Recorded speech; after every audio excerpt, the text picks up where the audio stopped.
നീ എന്താടി ഇങ്ങനെ ആലോചിക്കുന്നേ? ഞാനേ എന്റെ പ്ലസ് ടുലെ കൂട്ടുകാരി നിമ്മി ടീപ്പിയെ ഇങ്ങനെ അങ്ങ് ഓർക്കുവാടി. അതാരാ നിമ്മി ടീപ്പി? എന്റെ പ്ലസ് ടുലെ ബെസ്റ്റ് ഫ്രണ്ടാ. ഞാനും അവളും കൂടി ക്ലാസ് വിട്ട് കഴിഞ്ഞ് അടുത്തുള്ള കടയിൽ പോയി ബർഗർ ഷേക്കൊക്കെ കുടിക്കുമായിരുന്നു. ആണോ? കൊള്ളാം.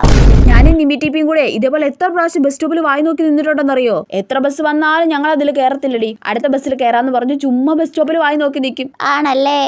നിമ്മി ടീപ്പി നിന്നെ പോലെ തന്നെയാ. എപ്പൊ ഞങ്ങൾ രണ്ടാളും ഷോപ്പിൽ കയറി ഡ്രസ്സ് വാങ്ങിയാലും അവള് റെഡ് കളർ ഡ്രസ്സ് മാത്രമേ എടുക്കൂ. ആണോ? നിമ്മി ടീപ്പി ആള് കൊള്ളാലോ. അതൊക്കെ എന്റെ പ്ലസ് ടുലെ നിമ്മി ടീപ്പി. അവൾ എക്സാമിനൊക്കെ മൊത്തം കാണിച്ചു തരുമായിരുന്നടി. ഓ, ഇവളുടെ ഒരു നിമ്മി ടീപ്പി. വാ തുറന്ന് ഇവക്ക് അവളുടെ കാര്യം മാത്രമേ പറയാനുള്ളൂ.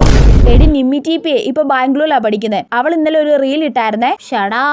എടി ഒരു പ്രാവശ്യം ഉണ്ടല്ലോ നിമ്മി ടീപ്പി ഞാനും കൂടെ ഉണ്ടല്ലോ. നീ മിണ്ടി പോരതോ. അവളുടെ ഒരു നിമ്മി ടീപ്പി. ഏത് സമയത്ത് നോക്കിയാലും അവൾക്ക് നിമ്മി ടീപ്പിയുടെ കാര്യം പറയാനുള്ളൂ. നിമ്മിക്ക് ഇഷ്ടം പൊട്ടുകടലേ, നിമ്മിക്ക് ഇഷ്ടം കുച്ചിപ്പിടി, നിമ്മിക്ക് ഇഷ്ടം കാളവണ്ടി. ഇനി ആ പേര് പറഞ്ഞ നിന്റെ വലിയ ഷാൾ കുത്തിക്കേറ്റും പറഞ്ഞേക്കാം. നിമ്മി ടീപ്പി ഇതുപോലെ ദേഷ്യക്കാരിയായിരുന്നു. ഓ, ഇവളെ കൊണ്ട്